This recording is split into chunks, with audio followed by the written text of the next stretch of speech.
Last week, the American people learned that Cheryl Mills, Secretary Clinton's longtime confidant and former State Department Chief of Staff, and Heather Samuelson, counsel to Secretary Clinton in the State Department, were granted immunity for production of their laptops.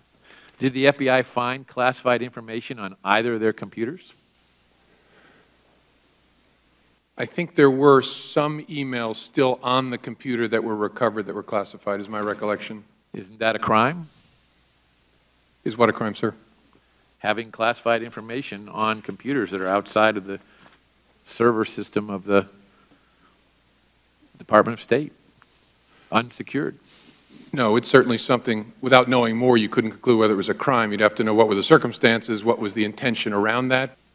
Doesn't it concern you as an investigator that your chiefs in the Justice Department decided to become an immunity-producing machine for many people who would have been very key witnesses should there have been a prosecution?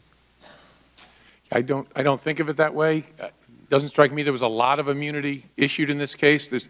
I know it's a complicated subject, but there's all different kinds of immunity. There's probably 3 different kinds that featured in this case. Fairly typical in a complex white-collar case, especially, as you try and work your way up towards your subject. That I think there are lots of questions people have, which is why I've worked so hard to try and be transparent. There's never been this kind of transparency in a criminal case, ever.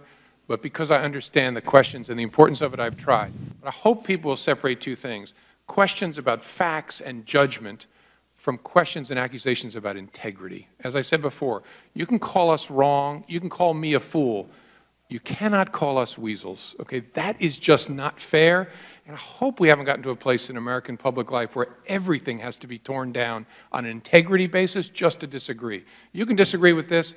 There is just not a fair basis for saying that we did it in any way that wasn't honest and independent. That's when I get a little worked up, sorry.